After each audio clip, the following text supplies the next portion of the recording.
بالله من الشيطان الرجيم. بسم الله الرحمن الرحيم.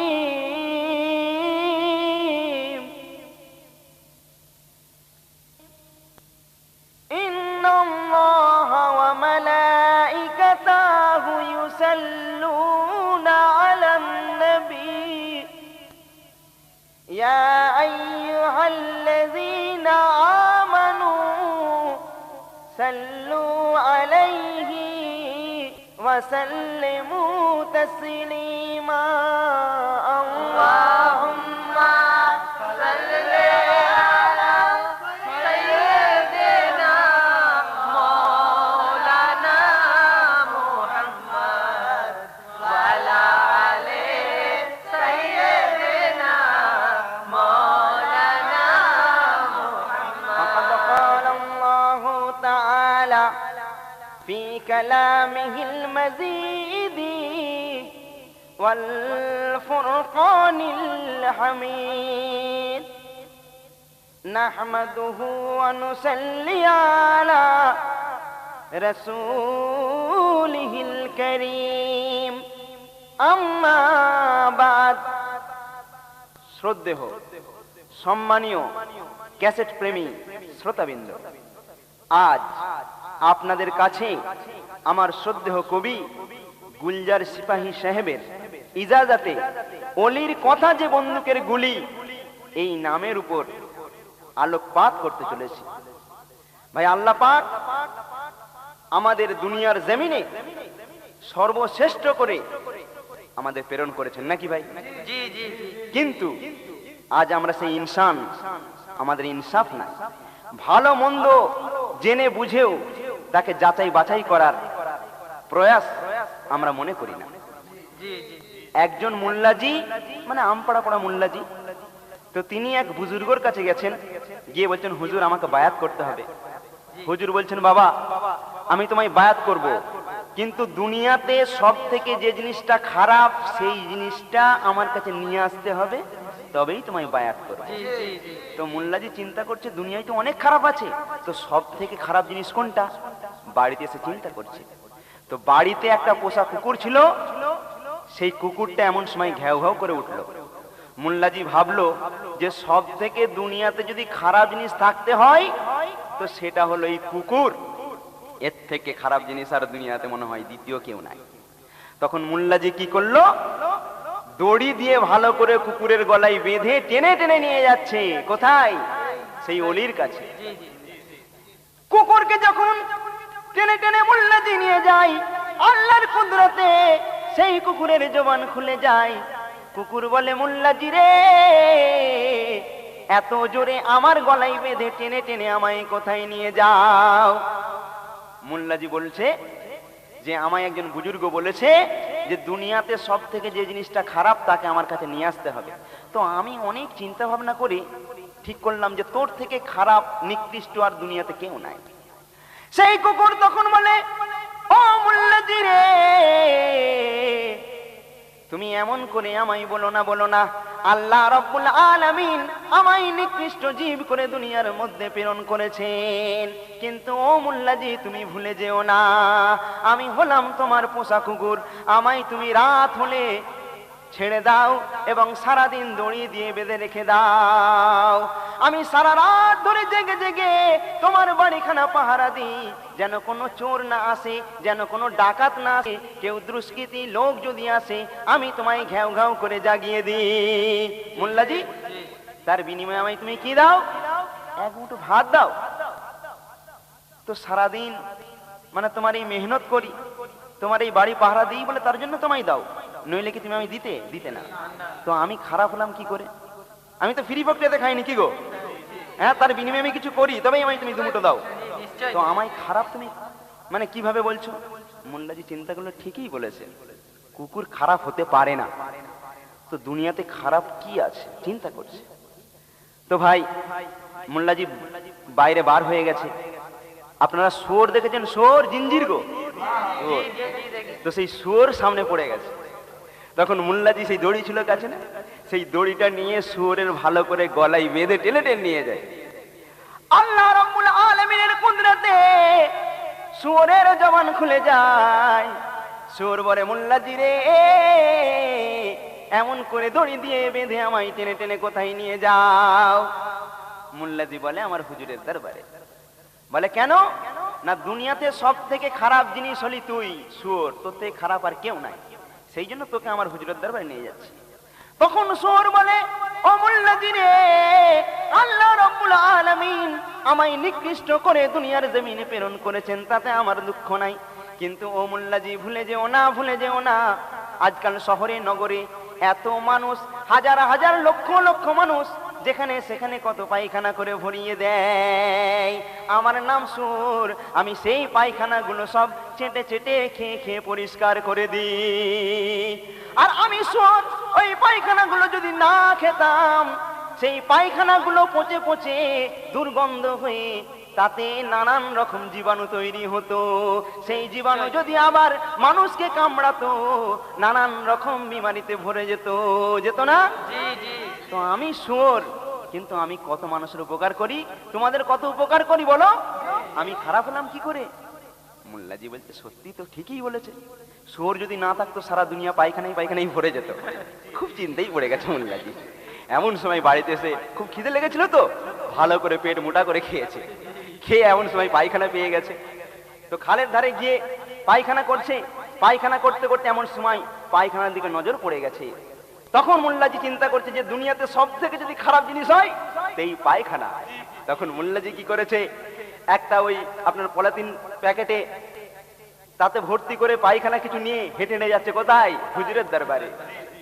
এমন সময় রাস্তায় যেতে যেতে ওই পায়খানার জবান খুলে যায়। পায়খানা বলে, ও মোল্লাজি রে, ও বিয়াদা মোল্লাজি, আমায় তুমি কোথায় নিয়ে যাও? মোল্লাজি বলে, হুজুরের দরবারে, কারণ সব থেকে খারাপ জিনিস তুই, তোর থেকে খারাপ আর কেউ নাই। পায়খানা বলে, ও মোল্লাজি, ভুল বুঝো না, ভুল বুঝো না, আমি হয়তো ছিলাম একটা সুস্বাদু ফল, আমি হয়তো ছিলাম সুন্দর একটা খাবার।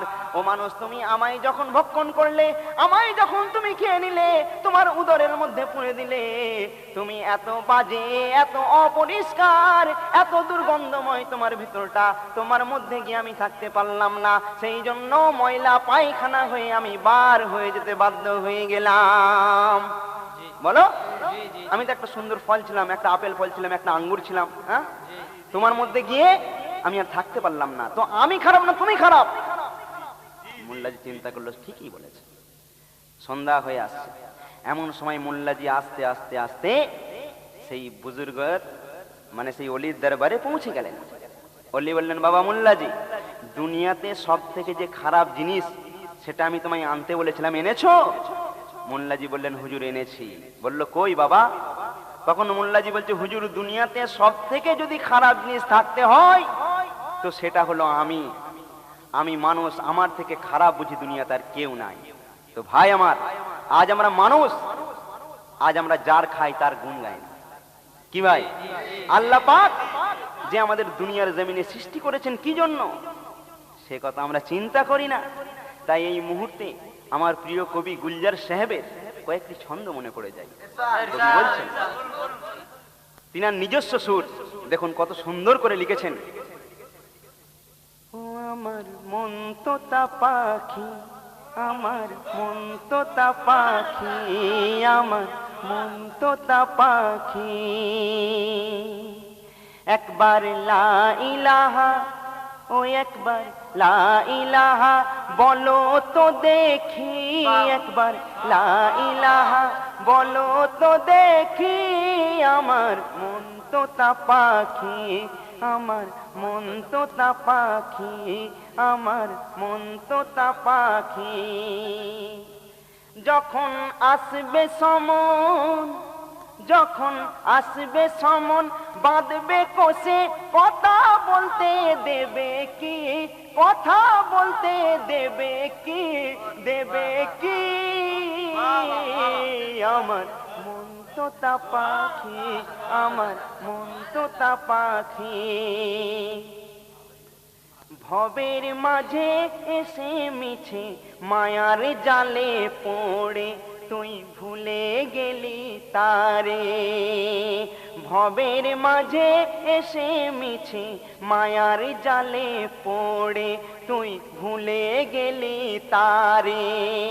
ভাবলি না স্রষ্টা তোরে সৃষ্টি করে ইবাদতের তরে, ডুবে প্রেমের সাগরে, ডুবে প্রেমের সাগরে। তবু এলো না তোর বোঝ, ও তুই রাখলি না তার খোঁজ। তবু এলো না তোর বোঝ, ও তুই রাখলি না তার খোঁজ। তোর সময় চলে যায়,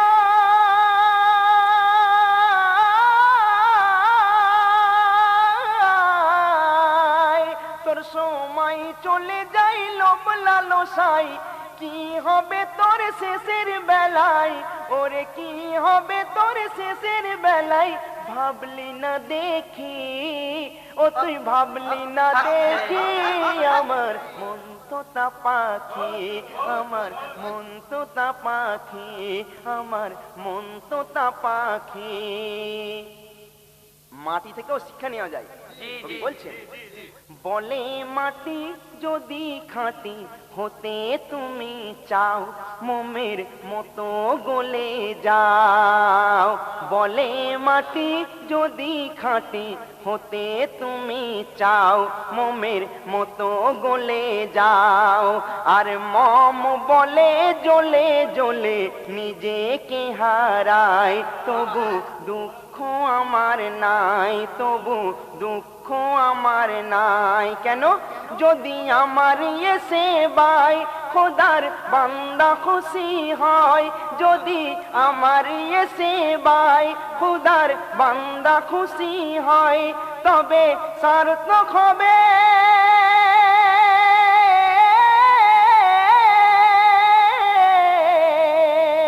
তবে সার্থক হবে ভবে আশা পেয়ে সবার ভালোবাসা।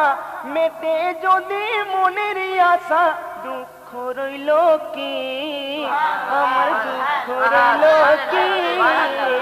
আমার মন তোতা পাখি, আমার মন তোতা পাখি, আমার মন তোতা পাখি। আর বাতাস বলে আমার তালে আমি ভেসে যাই, মোর প্রভুর ইশারায়। আর বৃষ্টি বলে ধরা তলে ঝরি বলে তাই, বান্দা খেতে দুটো পায়। মাটি বলে মোর বুকে সবাই থাকে রে সুখে, মাটি বলে মোর বুকে সবাই থাকে রে সুখে। মোর বুকের আহার বিনা,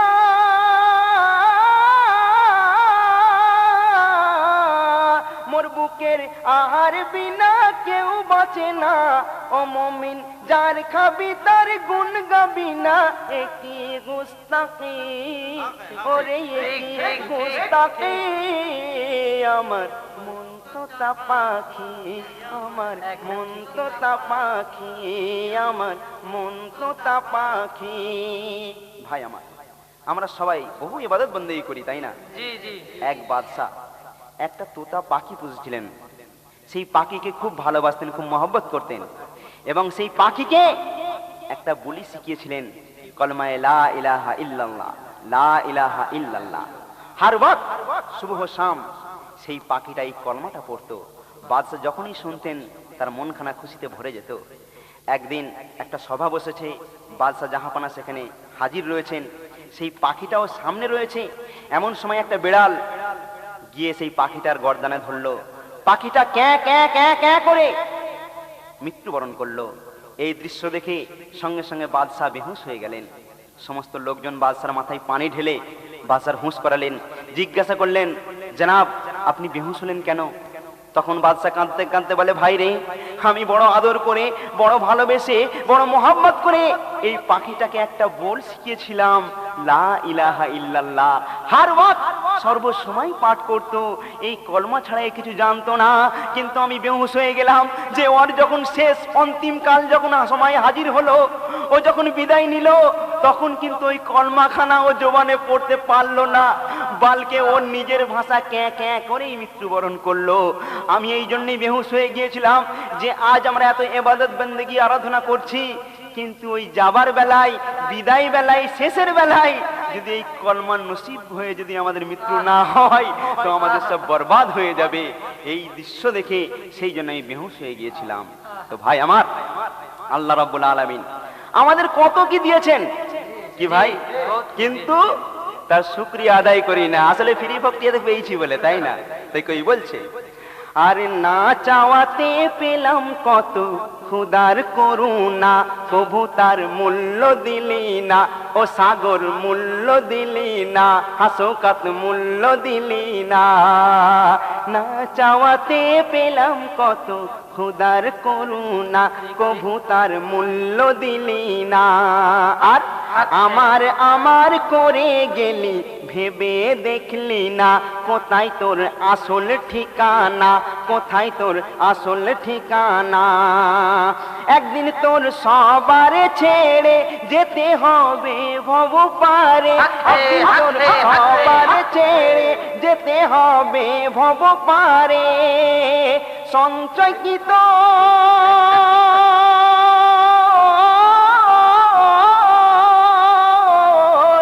সঞ্চয় পারের আছে কি তোর, নইলে ভাবিয়া তোর চোর। আর নেবে না কেউ সঙ্গে রে, তোর হবে উপায় কি, মনে হবে উপায় কি। আমার মন তোতা পাখি, আমার মন তোতা পাখি, আমার মন তোতা পাখি। আমার কবি বলছেন, গুলজার তোমার সবই খবর রাখে দয়াময়, ফাঁকি তুমি দেবে গো কোথায়। গুলজার তোমার সবই খবর রাখে দয়াময়, ফাঁকি তুমি দেবে গো কোথায়। আর কর্মগুণে ফল পাবে গো, হাদিস দলিল দেয়, হকের বদলা পাওয়া যায়, হকের বদলা পাওয়া যায়। আখেরের পুঁজি হাতে যে জন গেছে সে পথে, আখেরের পুঁজি হাতে যে জন গেছে সে পথে। জান্নাত তার,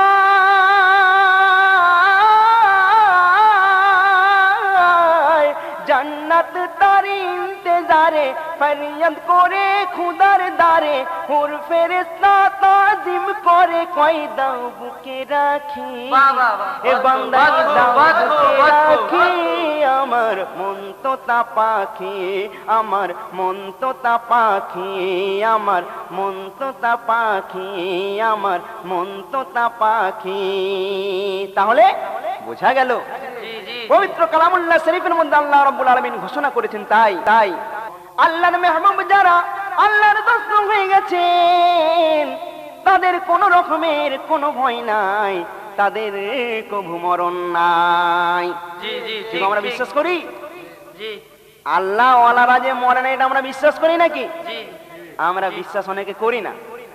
অনেকে বলেন, এক শ্রেণীর মানুষ আছেন বলে মরা গরু ঘাস খায়। হ্যাঁ ভাই, গরু কে চড়ায়? রাখাল গরু চড়ায়। তো একটা গরু মারা গেছে, তো সেই গরুর মনিব মানে রাখালের মনিব, তিনি গরুকে খুব ভালোবাসতেন, তো সেই মরা গরুকে তিনি ঘাস খাওয়াচ্ছেন। রাখাল বলছে, মনিব ও গরু ঘাস খায় না। বলে কেন?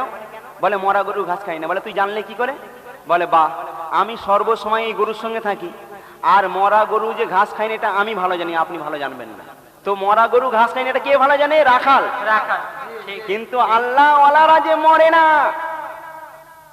সেটা কারা ভালো জানবে? যারা আল্লাহ ওয়ালা হবে। আল্লাহ ওয়ালারা জানবে। তাই একটা সত্য ঘটনা আমি তুলে ধরবো, যে আল্লাহ ওয়ালারা কোনোদিন মরে না, তারা মরতে পারেন না। একটা সত্য ঘটনা শুনে রাখুন। কবি বলছে, আল্লাহ ওয়ালা হবে যারা, তারা কবু মরে না। সুবহানাল্লাহ, সুবহানাল্লাহ। আল্লাহ ওয়ালা হবে যারা, তারা কবু মরে নাই, মরে নাই। পর্দা নেই, মরে নাই। জিন্দা রয়, মরে না, সুবহানাল্লাহ সুবহানাল্লাহ। তারা কভু মরে নাই। আল্লাহর পবিত্র কালামুল্লাহ শরীফ সারা দুনিয়াতে যত রকমের গ্রন্থ আছে সমস্ত গ্রন্থের সঙ্গে যদি আল্লাহ রাব্বুল আলামিনের কালামুল্লাহ শরীফ রাখা যায় সেটা সহজেই খুঁজে নেওয়া যাবে। কেমন করে না, আল্লাহ রাব্বুল আলামিন বললেন যে আমার গ্রন্থ কালামুল্লাহ শরীফকে তোমরা হিফাজত করো, সেই জন্য আল্লাহ জুজদান করে দিয়েছেন, দেন না? তো সেই জুজদানে যদি জড়িয়ে দেওয়া থাকে, সুন্দর করে কাপড় পরানো থাকে, কালামুল্লাহ শরীফকে হাজার গাড়ি গাড়ি কেতাবের সঙ্গে রাখলেও সহজে খুঁজে পাওয়া যাবে, যাবে না? তাই কবি বলছেন, আর পবিত্র কোরআন মহামূল্যবান, কি তার সম্মান দেখো মুমিন। পবিত্র কোরআন মহামূল্যবান, কি তার সম্মান দেখো। সবার উপরে তাজিমি করে পর্দায় ঢেকে রাখো, পর্দায় ঢেকে রাখো। কেন? সহজে যেন খুঁজে, এই কোরআনকে সহজে যেন খুঁজে এর পাই সদাই, পাই সদাই, পাই সদাই। আল্লাহ ওয়ালা হবে যার, তারা কভু মরে নাই, মরে নাই। তো আল্লাহ রাব্বুল আলামিন বললেন যে আমি আমার কোরআনকে হেফাজত করেছি। যারা আমার মেহবুব, যারা আমার দোস্ত, তাদের কোনো ভয় ডর খৌফ নাই, তাদের সঙ্গে লেগো না, বরবাদ হয়ে যাবে। আল্লাহ বলছেন, দেখো আল্লাহ ওয়ালার কি সুন্দর উপহার খোদা দিয়েছে কেমন। হাজার তারার মাঝে এক চাঁদে যেমন ছড়াই কিরণ, তেমন রওজারি উপরে ঢেকে চাদরে কি সম্মান দিয়েছে তার। কেন? যারে দেখে এক পলক বলবে সকল লোক এ ওলি আল্লাহর মাজার। যাকে দেখে এক পলক বলবে সকল লোক এ ওলি আল্লাহর মাজার। তাই প্রতি রওজায় নূর বরসাই, নূর বরসাই, নূর বরসাই, নূর বরসাই ও গো সব সময়। সুবহানাল্লাহ সুবহানাল্লাহ সুবহানাল্লাহ সুবহানাল্লাহ। হবে যারা, তারা কভু মরে নাই, মরে নাই, মরে নাই। একদিন যারা দিল্লি গিয়েছেন, বড় বড় বুজুর্গদের মুখে শোনা, দিল্লিতে একটা মাজার আছে, সেই মাজারটাকে আল্লাহ ওয়ালারা কোনোদিন মরে না এ কথা বাদশাহ আওরঙ্গজেবের মনে কিছুটা দ্বিধা এনেছিল। তাই তিনি সওয়ার হয়ে যাচ্ছেন এবং যেতে যেতে সেই মাজারটা সামনে পড়ে যায়। তো সেই মাজারটাকে তিনি চিন্তা করলেন যে আল্লাহ ওয়ালারা তো কোনোদিন মরেন না, তারা জিন্দা রয়, তার প্রমাণ আমি কি করে পাবো, তাই দেখতে হবে। তাই তিনি কি করলেন, যে জন মরে যায় তার সব কিছু শেষ হয়, সে ফের জিন্দা কেমনে রয়। ঔরঙ্গজেব ভাবছেন যে জন মরে যায় তার সব কিছু শেষ হয়, সে ফের জিন্দা কেমনে রয়। তাই সালাম দিয়ে কয় প্রমাণ দাও আমায় আল্লাহ ওয়ালার পরিচয়। সালাম দিয়ে কয় প্রমাণ দাও আমায় আল্লাহ ওয়ালার পরিচয়। গিয়ে বললেন আসসালামু আলাইকুম, কোনো উত্তর এলো না। তখন রাগে মাগে ঔরঙ্গজেব ভাবলেন এসব ভণ্ড, নিয়ে এসো ছেনি হাতুড়ি নিয়ে এসো। তারপর ছাড়া না পেয়ে ছেনি হাতুড়ি দিয়ে ভাঙার চেষ্টা করে। এক ঘামারার পর দ্বিতীয়তে আর হাত না তুলতে পারে মাজারে। এক ঘামারার পর দ্বিতীয়তে আর হাত না তুলতে পারে। তখন মাথা ঘুরে যাই পড়ে, মাথা ঘুরে যাই পড়ে, যাই পড়ে এ কি হলো হায়, হলো হায়। আল্লাহ ওয়ালা হবে যারা, তারা কভু মরে নাই, জিন্দা রয় পর্দা নেই। আল্লাহ ওয়ালা হবে যারা, তারা কভু মরে নাই। তারপর যখন হাতখানা অবশ হয়ে গেল, এমন সময় সেই মাজার থেকে উত্তর ভেসে আসছে। কি উত্তর? সালামের উত্তর কবর হতে তারপর কেমন এলো ভেসে। ও আলাইকুম আসসালাম হুজ্জাতে আওরঙ্গজেব, তুমি করলে কি শেষে। ও আলাইকুম আসসালাম হুজ্জাতে আওরঙ্গজেব, তুমি করলে কি শেষে। তুমি আমাকে আঘাত করলে। আবার সেই মাজার থেকে আওয়াজ হয়, তুমি না দিয়ে সময়, তুমি যখন আমায় সালাম দিয়েছো, আমি আমার হুজুরের, আমার মুর্শিদের সেবাতে আমি নিযুক্ত ছিলাম, সেই জন্য আমি সালাম দিয়ে একটু বিলম্ব হয়েছে। তুমি আর বিলম্ব তোমার সহ্য হলো না, তুমি সঙ্গে সঙ্গে ঘা মেরে দিলে। তাই বলছে, তুমি না দিয়ে সময় আঘাত দিলে আমায়, এ কেমন বিচার হলো। তবে জেনে দেখো, তোমার কি কুটি, তোমার কীর্তি হয়ে রবে স্মৃতি, তোমার কীর্তি হয়ে রবে স্মৃতি। আজ এ ভাঙাই রয়ে গেল। ওলি আল্লাহ তার খেলা, ওলি আল্লাহ তার খেলা, বড় বোঝা দাইব। আল্লাহর একজন ওলি মানুষ ছিলেন, একজন মেহবুব মানুষ ছিলেন, তিনার নাম হচ্ছে শামসুদ্দিন। তো শামসুদ্দিনকে আল্লাহ রাব্বুল আলামিন কোনো সন্তান দেননি। তাই তিনার বেগম সাহেবা, তিনি একদিন স্বামীকে বলছেন, হে স্বামী, নানান লোকে নানান রকম কথা বলে, হুজুর আমরা নিঃসন্তান বলে।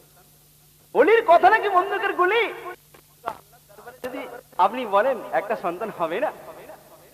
আল্লাহর ওলি শামসুদ্দিন বলছে, ও বেগম, সন্তান একটা আছে, বুঝতে পেরেছো, কিন্তু তার বয়স হচ্ছে 2.5 দিনের। 2.5 দিন মাত্র হায়াতে থাকবেন, তো কি হবে? আমার তো বহুত মুরিদ মুত্তাকি রয়েছে, এরাই তো আমাদের সন্তান। বেগম বলছে, দেখো মুরিদ মুত্তাকি অনেকে বলে আমাদের আটকুড়ো, বড় খারাপ লাগে গো। তুমি নাকি আল্লাহর ওলি, ওলির কথা নাকি বন্দুকের গুলি। আপনি একটু আল্লাহর দরবারে ফরিয়াদ করুন না।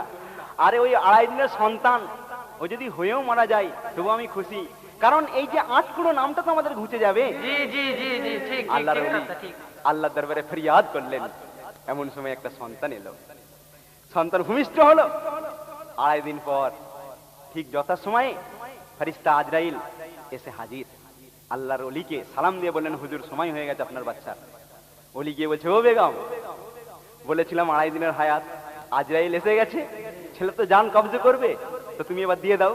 বেগম বলছে, আপনি নাকি ওলি, আপনি নাকি ওলি, ওলির কথা নাকি বন্দুকের গুলি। স্বামী গো, ওলির কথা যদি বন্দুকের গুলি হয়, আমার বাচ্চা 2.5 দিনের মাত্র হায়াত, আপনি কেন আল্লাহকে বলতে পারেন না? বাবা, ওলির ছেলে উম্মি হয়ে মরে যাবে, মূর্খ হয়ে মরে যাবে, না না, এটা হতে পারে না। আমার মনে বড় আশা, আমার সন্তানকে আমি সুন্দর করে আরবি শিক্ষা দান করব, সেই জন্য হুজুর আমি 2 বছর সময় চেয়ে নিলাম। আপনি আল্লাহ দরবারে ফরিয়াদ করে বলেন না। বলে, সে কি সম্ভব? বলে, ওলির কথা নাকি বন্দুকের গুলি, তো বলুন না। আল্লাহর ওলি বলছেন, ও আজরাইল, বেগম কি বলে গো? ঠিকই বলেছে, তুমি এক কাজ করো, তুমি ফিরে যাও, আর 2 বছর পরে আমার বাচ্চা তুমি জান কবজ করো, যাও, চলে যাও। বলে, হুজুর আল্লাহর হুকুম এসেছিলাম। বলে, যাও, আল্লাহকে গিয়ে বলে দেবে যে আমার বাচ্চার আরো 2 বছর বাড়িয়ে দিতে হবে হায়াত। চলে গেলেন। আস্তে আস্তে বাচ্চাটাকে মানে কায়দা শিক্ষা করাচ্ছেন আম্মা জান, মানে আলিফ বে তে সে পড়াচ্ছেন। জি জি। 2 বছর পর আবার আজরাইল এসে হাজির, হুজুর সময় হয়ে গেছে। আল্লাহর ওলি বেগমকে বলছে, ও বেগম, সময় যে হয়ে গেছে। আমার বেগম বলে, আপনি নাকি আল্লাহর ওলি, ওলির কথা নাকি বন্দুকের গুলি। ও আমার স্বামী, আমার বাচ্চাকে শুধু আমি আলিফ বে তে পড়িয়েছি, এতে কি আরবি শিক্ষা বলে? একে কি আরবি শিক্ষা বলে নাকি? না। হুজুর গো, আপনি যদি আল্লাহর ওলি, ওলির কথা বন্দুকের গুলি যদি হয়, হুজুর আর 2 বছর সময় চেয়ে নিন, আমি আমার সন্তানকে যখন আমি হরফগুলার বীজ নিয়ে দিয়েছি, আমি ওকে পবিত্র কালামুল্লাহ শরীফ খানা সুন্দর করে একবার পড়িয়ে দেব, তারপরে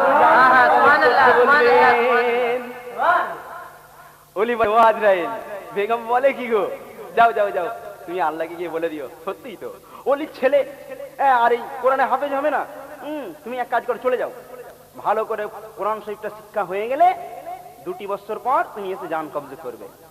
আজরাইল বলছে, হুজুর আল্লাহর হুকুম, আল্লাহ বলেছে, মানে আল্লাহকে গিয়ে বলো। চলে গেলেন। ছেলেটা আস্তে আস্তে বড় হলো। ক বছর হলো? 4 বছর হয়ে গেল। তো কোরআন শরীফটা পুরো পড়া হয়ে গেছে। এমন সময় আজরাইল এসে বলছেন, হুজুর আপনি বলেছিলেন 4 বছর হয়ে গেছে, এবার ছেলে তো জান কবজ করতে হবে, সময় হয়ে গেছে। বেগমকে গিয়ে আল্লাহর ওলি বলছেন, ও বেগম, আজরাইল এসেছে যে, এবার তো ছেলেটা জান কবজ করা হবে। আমার বেগম বলে, আপনি নাকি আল্লাহর ওলি, ওলির কথা যদি বন্দুকের গুলি হয়ে থাকে, হ্যাঁ আমার স্বামী, আমার সন্তানকে আমি সুন্দর করে শুধু কোরআন শরীফ খানা পড়িয়েছি, এ তোতা পাখির বলের মতো শুধু বল শিখেছে, কিন্তু এর মানে মতলব কিছু বোঝে না। স্বামী, ও তো কোরআন পড়েছে কিন্তু স্বাদ বোঝে না, এর মজা বোঝে না। তো এক কাজ করুন, একে তো কোরআনে হাফেজ করতে হবে। এ যদি মুখস্থ করলো কিন্তু যদি এর মানে মতলব না বুঝতে পারে তো বিকার, এটা হয় না। আপনি এক কাজ করুন, আজরাইলকে বলে দিন 8 বছর সময় চেয়ে নিতে, আজরাইলের থেকে চেয়ে নিন, আল্লাহকে যেন বলে দেয় যে আর 8 বছর ছেলের হায়াত বাড়িয়ে দেওয়া হোক, তার মধ্যে আমার সন্তানকে আমি সুন্দর করে কোরআন শরীফটা পড়িয়ে তার মানে মতলব সব শিখিয়ে বুঝিয়ে দেব, তারপরে আমার ছেলে জান কবজ করা হবে। আজরাইল আবার নিরাশ হয়ে চলে গেল। আবার 8 বছর পর, মানে এদিকে 8 এদিকে 8, 16 বছর হয়ে গেল। 16 বছর মানে 8 বছর পরে আসছে কে? আজরাইল এসেছে। আল্লাহর ওলি বলছে, হুজুর সময় হয়ে গেছে, এবার ছেলে জান কবজ করা হবে। বেগমকে গিয়ে বলছে আল্লাহর ওলি, বেগম চালাকি করো না, আজরাইল এসে গেছে, ছেলে জান কবজ করা হবে। আবার বেগম কাঁদতে কাঁদতে বলে, স্বামীর পায়ে জড়িয়ে ধরে লুটিয়ে পড়ে কাঁদতে কাঁদতে বলে, আল্লাহর ওলির কথা যদি বন্দুকের গুলি হয়, হে আমার প্রিয় স্বামী, আমার সন্তানের জান কবজ হয়ে যাবে, আবার আমি বেসাহারা হয়ে যাব। স্বামী, ওলির কথা যদি বন্দুকের গুলি হয়, আপনি আল্লাহর দরবারে এবার আমার জন্য শেষ ফরিয়াদ আপনার কাছে আমি করলাম, আপনি আল্লাহর দরবারে এই ফরিয়াদটুকু জানাইয়া দিন, হুজুর আমার সন্তান এমন ভাবে জান কবজ করে যদি নিয়ে চলে যায় আজরাইল, আমি আম্মা জান সহ্য করতে পারবো না। হুজুর কোরআনে হাফেজ হয়েছে, এদিকে 16 বছর তো বয়স, মানে 8 বছর 16 বছর বয়স হয়ে গেছে, তো এক কাজ করলে হয় না,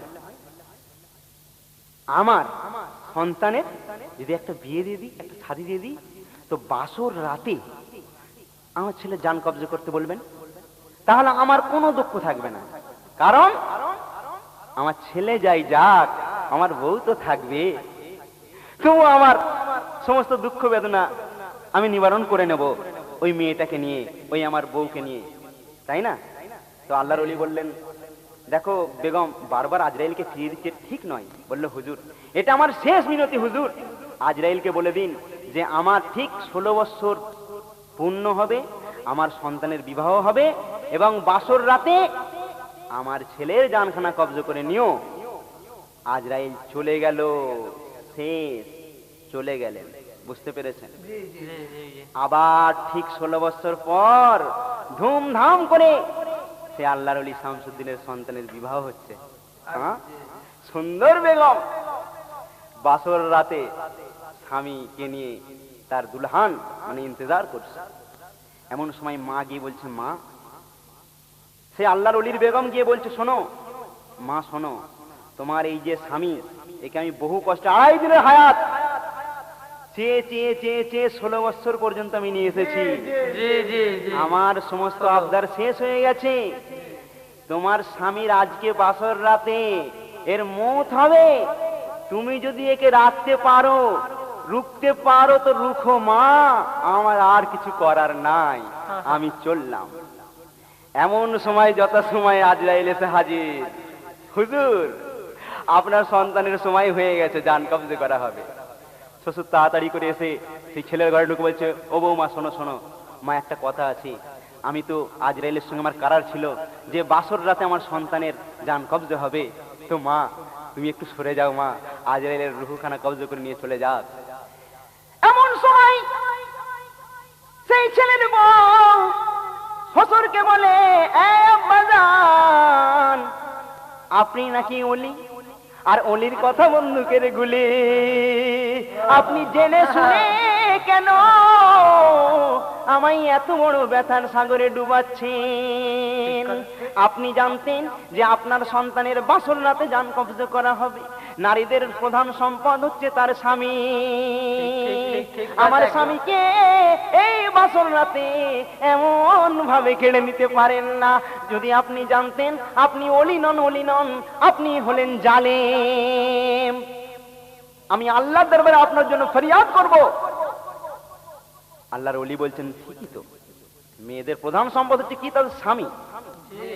তো সত্যিই তো, বলে আপনি যদি জানতেন যে আমার সন্তানের জান কবজ করা হবে, তো আপনি কেন আমার সঙ্গে আপনার ছেলের সঙ্গে বিয়ে দিলেন?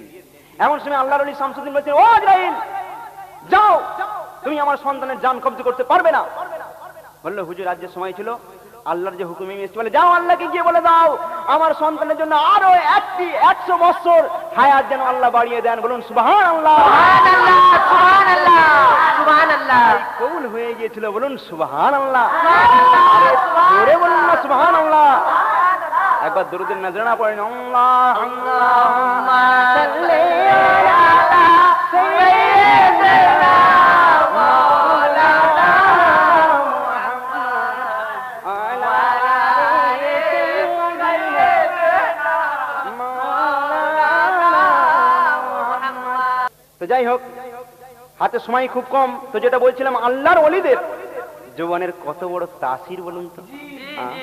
তাই এই মুহূর্তে একটা ছন্দ মনে পড়ে যাচ্ছে।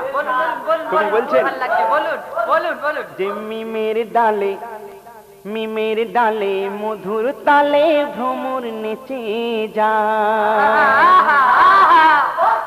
আর মিমের ডালে মধুর তালে ভ্রমর নেচে যায়, সে ডালের পাতায় পাতায়,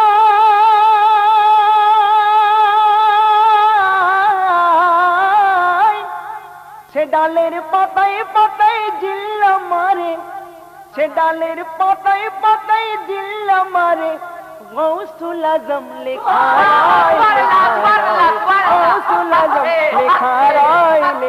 রয়, মিমের ডালে মধুর তালে ভ্রমর নেচে যায়, মিমের ডালে মধুর তালে ভ্রমর নেচে যায়।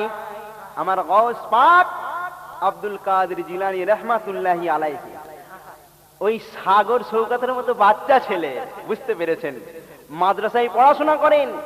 তো একটা বৃদ্ধা পানি পড়াবার জন্য সেখানে যাচ্ছে, কি অবস্থা হচ্ছে দেখুন। রাতের বেলা যাই একেলা বৃদ্ধা রমণী, গিয়ে বলছে, উস্তাদ কোথায় পিয়াই সুধাই ফুঁক দেবেন পানি, উস্তাদ কোথায় পিয়াই সুধাই ফুঁক দেবেন পানি। তখন আমার হুজুর গৌস পাক বলছেন, অঘোর ঘোরে ঘুমিয়ে আছে উস্তাদ আলেম, ফুঁক দিয়ে দি দাও বুড়ি মা যা আছে এলেম, ফুঁক দিয়ে দি দাও বুড়ি মা যা আছে এলেম। তখন বুড়ি বলে, বাচ্চা ছেলে তর্ক করো না,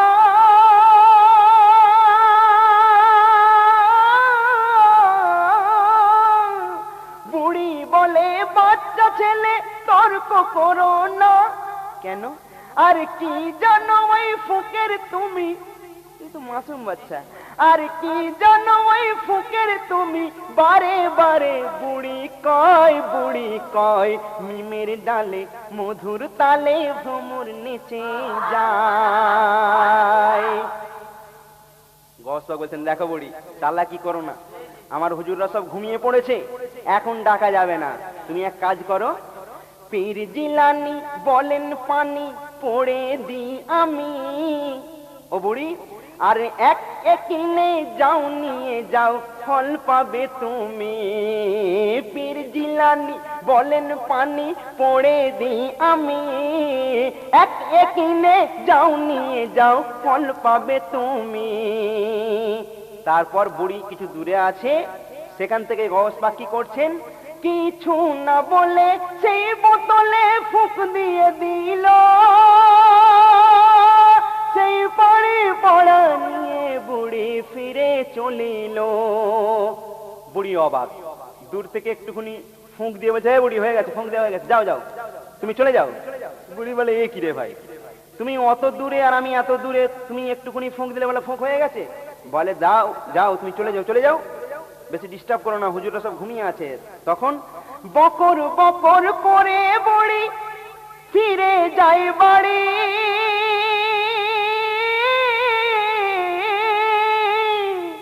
বকর বকর করে বুড়ি ফিরে যায় বাড়ি। ও গো অবশেষে বাড়ির পাশে, ও গো অবশেষে বাড়ির পাশে পানির বোতল ফেলে দেয়, ফেলে দেয়। মিমের ডালে মধুর তালে ভ্রমর নেচে যায়, মিমের ডালে মধুর তালে ভ্রমর নেচে যায়। বুড়ি যখন বাড়ির কাছাকাছি গেল, তিনি তখন ভাবলেন, দুস ও বাচ্চা ছেলে, ও ফুকের কি জানে, তো তাচ্ছিল্য করে দূর করে ফেলে দিয়েছে। রাত্রে ঘুমিয়ে আছে বুড়ি, স্বপ্নে দেখছে কি জানেন, আর অঘোর ঘরে ঘুমিয়ে বুড়ি খবে দেখতে পায়, সেই শিশু ছেলে এসে বলে বিশ্বাস তোমার নাই। অঘোর ঘরে ঘুমিয়ে বুড়ি খবে দেখতে পায়, সেই শিশু ছেলে এসে বলে বিশ্বাস তোমার নাই। তুচ্ছ ভেবে যারে তুমি ফেলেছো যে তাই সে পানি, তুচ্ছ ভেবে ও বুড়ি তুমি ফেলেছো যে ঠাই, কি তাহার সন বুঝবে তুমি গেলে গোসে থাই। তখন জেগে উঠে বুড়ি তখন ছুটে যাই সে থাই, জেগে উঠে বুড়ি তখন ছুটে যাই সে ঠাই। দেখে চারিদিকে ভরে আছে, সে তো জঙ্গল নর্দমা ছিল, দেখে চারিদিকে ভরে আছে সেটা গোলাপ ফুলের বাগিচায়, বাগিচায় গোলাপ ফুলের বাগিচায়। আল্লাহু আকবার, আল্লাহু আকবার। গোলাপ ফুলের বাগিচায়, বাগিচায় মিমের ডালে মধুর তালে ভ্রমর নেচে যায়, মিমের ডালে মধুর তালে ভ্রমর নেচে যায়, মিমের ডালে মধুর তালে ভ্রমর নেচে যায়। আজ এখানে বহু আশিক ভাই এসেছেন। যাই হোক, আপনারাও জানেন যে আমাদের প্রত্যেক 11 শরীফে বহু আশিক ভাইয়েরা আসেন কবি গুলজার সিপাহী সাহেবের বাড়িতে। আমরা যে ফাতিহা করি, আমরা সব গৌস পাকের আশিক নাকি ভাই? হ্যাঁ, এখানে যেমন আমার বন্ধু সদ্য ঘোষক কাজী আক্তার সাহেব, হ্যাঁ, আমাদের ওই ভাই সাগর ইসলাম, শওকত ইসলাম, বহু মানুষ আছেন, হাজার হাজার মানুষ আছেন।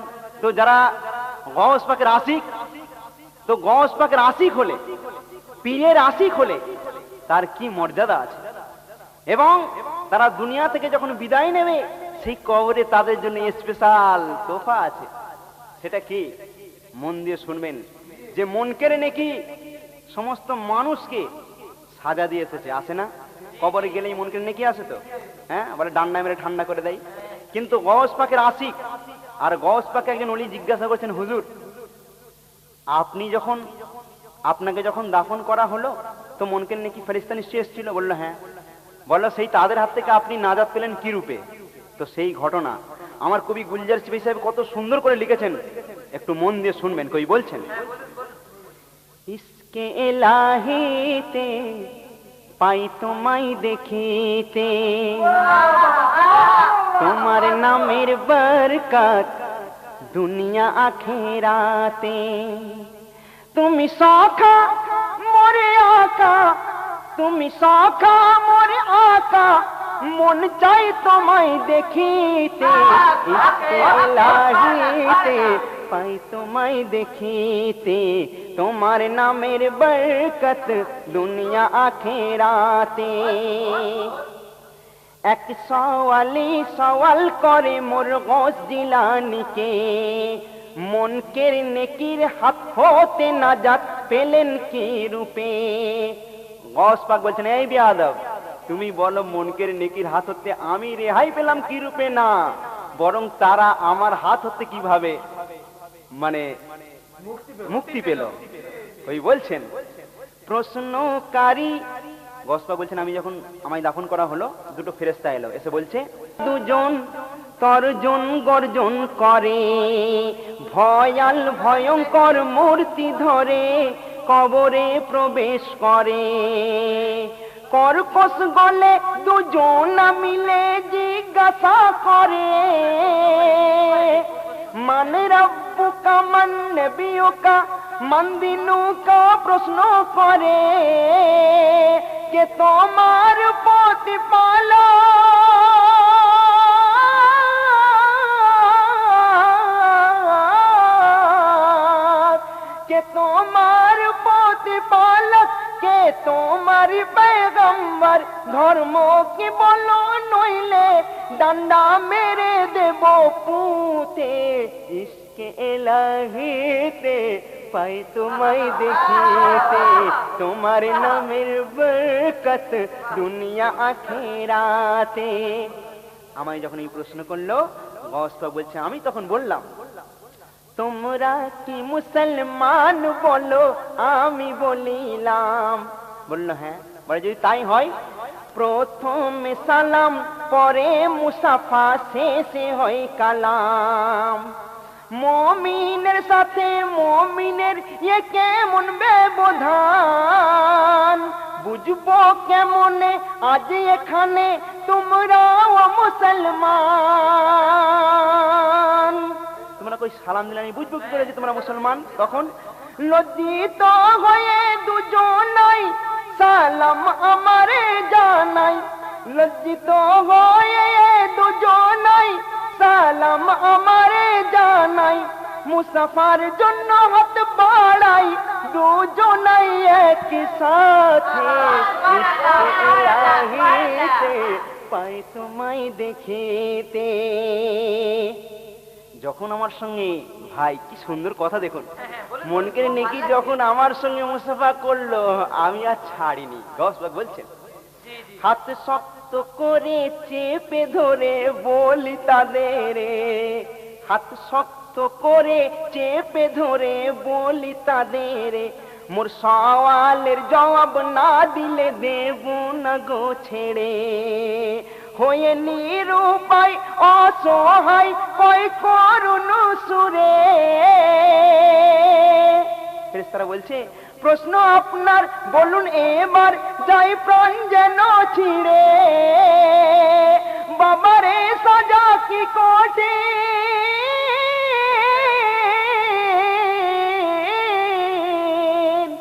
মুনকের নেকি বলছে, সবাইকে আমরা সাজা দিয়ে এলাম, আজ কার পাল্লায় পড়লাম?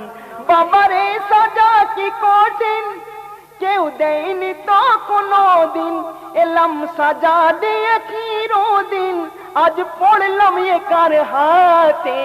ইশকে ইলাহিতে পাই তোমায় দেখিতে।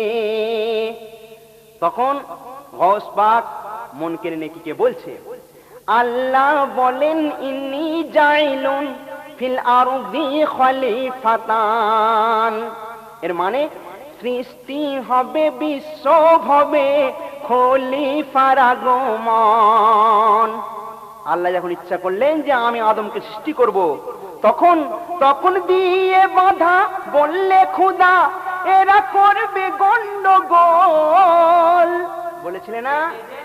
বলে কি করে বলবো? বলে শোনো, তখন দিয়ে বাধা বললে খোদা এরা করবে গন্ডগোল, শান্তি ভঙ্গ, রক্তপাত, পাপ কাজে রবে যে অটল, এরা না মানিবে ধরম, দিলে রবে না রহম, আমরা তো অতি উত্তম প্রশংসা তোমার করিতে ইশকে এলাহিতে পাই তোমায় দেখিতে।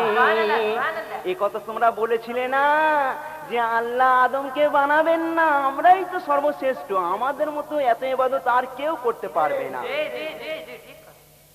বলেন আল্লাহ কাল্লা ইন্নি আলামু মা লা তা'লামুন, আমি যা বুঝি তোমরা বুঝতে পারবে না তেমন। যে জ্ঞানময় তার বিষয় কি জানতে পারা যায়, যার একটি কণা হইতে সৃষ্টি হলে গো সবাই। যে পরীক্ষা করে বাছাই করেছিল যাচাই, মনের সঙ্গে মন তাই পারলো না এক হতে, ইশকে ইলাহিতে পাই তোমায় দেখিতে। কাঁদতে কাঁদতে তখন মুনকির নেকির ফেরেশতা হুজুরের দরবারে গৌস পাকের কদম মুবারক ধরে কাঁদতে কাঁদতে বলেন, হুজুর আমরা কি সেই সময় দুইজনাই শুধু বলেছিলাম? বহু মানুষ বহু ফেরেশতারা একসঙ্গে সেখানে বলেছিল। গৌস পাক বললেন, যাও যাও সেই সমস্ত ফেরেশতাদের ডেকে আনো, আমার কাছে যতক্ষণ না স্বীকার করে ততক্ষণ পর্যন্ত আমি তোমাদের হাতখানা ছাড়বো না। মুনকিরকে বেঁধে রেখে নেকিরকে ছেড়ে দিলেন। নেকির গিয়ে সমস্ত ফেরেশতাদের বলল, ফেরেশতারা কেউ ভেদ খুঁজে পেল না। তখন কাঁদতে কাঁদতে চলে এলেন ফেরেশতারা আল্লাহর দরবারে ফরিয়াদ করলেন, আয় আল্লাহ, এমন একটা মানুষের হাতে আমরা বন্দী হয়ে গেছি হুজুর, এর হাত হতে আমায় নিষ্কৃতি দান করুন। আল্লাহ বললেন, এই আমার মেহবুব, এই আমার গৌস, তুমি ফেরেশতাদের ছেড়ে দাও। গৌস পাক বললেন, আয় আল্লাহ রাব্বুল আলামিন, আমি এদের ছাড়বো না যতক্ষণ না এরা ওই দিন কেন আপনাকে বারণ করেছিল এই প্রশ্নের উত্তর যতক্ষণ না দিতে পারে। বলল, দেখো ওদের ভুল হয়ে গেছে সেদিনে, ওরা ভুল বশত আমায় বলেছিল, তো তুমি মাফ করে দাও, তুমি যদি মাফ না করো অসুবিধা হয়ে যাবে। তখন যখন বারে বারে কই আমারে ক্ষমা ভিক্ষা চাই, গৌস পাক বলছেন, যখন আমার কাছে ওরা ক্ষমা চাইলো, আল্লাহ বলে ক্ষমা করে দাও। যখন বারে বারে কই আমারে ক্ষমা ভিক্ষা চাই, শুনবো না কোনো বাহানা, শুনে কই আল্লাহ দয়াময়, দাও ছেড়ে সবারে তুমি আজ ক্ষমা করি। গৌস পাক বলছেন, আমি ছাড়তে পারি, কিন্তু আমার একটা দাবি আছে। কি দাবি? দেব মাফি মোর দাবি রাখো যদি প্রভু আমারি। আমার দাবিটা কি? যে হবে মোর আশিক দিওয়ানা, কবরে প্রশ্ন করা যাবে না। যে হবে আশিক দিওয়ানা, কবরে প্রশ্ন করা যাবে না। যদি শোনয়ে প্রার্থনা পারে ক্ষমা তবে পেতে, ইশকে এলাহিতে পাই তোমায় দেখিতে। আল্লাহ বলেন, হে আমার মাহবুব, তুমি শুনে নাও। বলেন পরওয়ার বন্ধু আমার, দাও মাফ তাই হবে। বলুন সুবহানাল্লাহ, বলুন সুবহানাল্লাহ। তোমার ভক্ত যে হবে বিনা হিসাবে জান্নাত পাবে। আশিকদের জন্য মুনকির নেকির কবরে কোনো প্রশ্ন করবে না। দামানে গৌস পিয়ার এমনই নজরানা, যে গৌস প্রেমে ডুবেছে সে আল্লাহকে পেয়েছে। হারাম হয়েছে